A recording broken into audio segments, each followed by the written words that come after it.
You're asking me what we lost? We lost everything. We lost everything. We remained as hollow pipes of coconuts, brown on the outside and white on the inside. Our software is no longer African. We're now white people in black skins. We've all become colonial. What did we lose? We lost everything. We lost our identity. What did we lose? We lost everything. We lost our spirituality. What did we lose? We lost everything. No longer have the strength of women. As they say in South Africa, imbokod.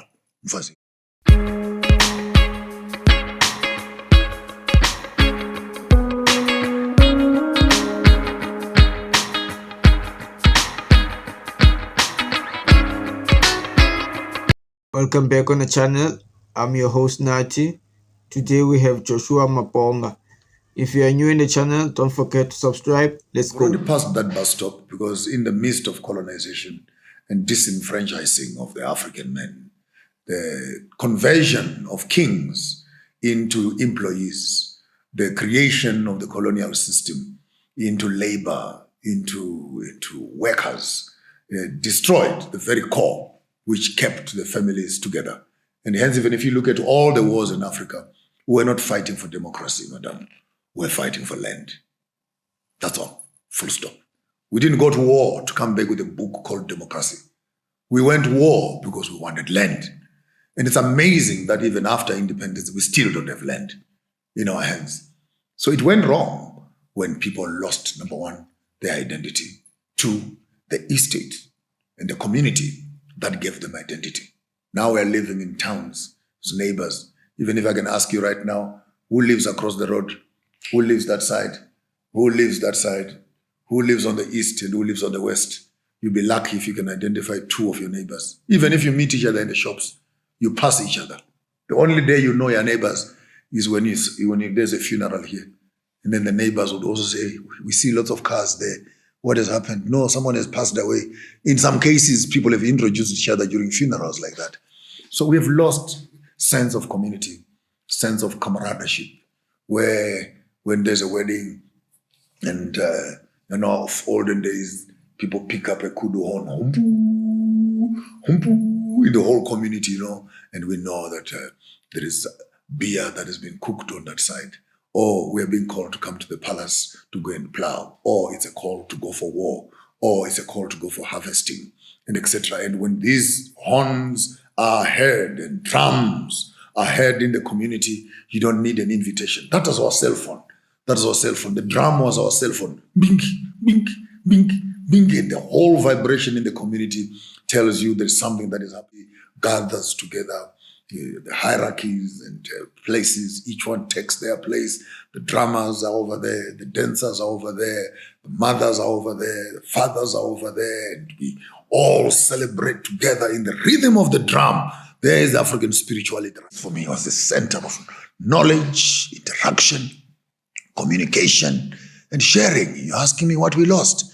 We lost everything. We lost everything. We remained as hollow pipes of coconuts, brown on the outside and white on the inside. Our software is no longer African. We're now white people in black skins.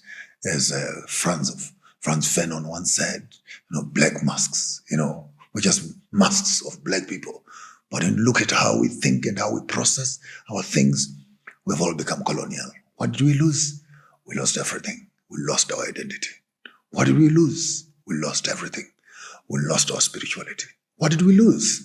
We lost everything. We lost our women. We lost our mothers. We lost our sisters. What do we have now? We have girlfriends. What do we have now? We have baby mamas. What do we have now? We have slay queens. What do we have now? We have pretty girl. The strength of women. As they say in South Africa, imbokod.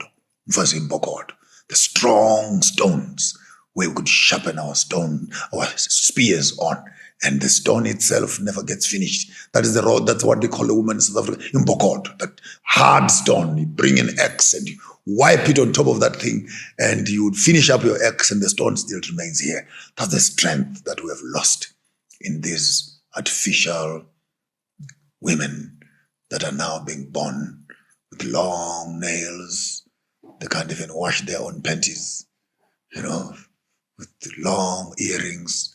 They can't even hear the voices of the ancestors. With round, beautiful faces, we wonder the quality of their hearts. What did we lose? We lost everything. They are now giving birth to things. I can't even call them children. They are giving birth to things that they don't know. Amazing. A woman in this generation who does not even know who the father of the child is. She does not know. What did we lose? We lost the timetable. We lost cosmology. We lost our mothers. We lost wisdom. We lost the connection. We have cell phones, but there's no signal. What did we lose? We lost everything.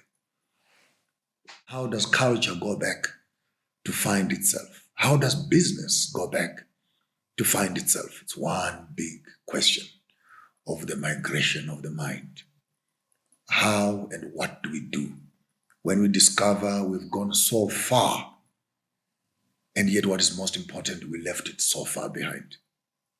Having worked in the religious space prior, allow me to indulge you in a small little theological discourse.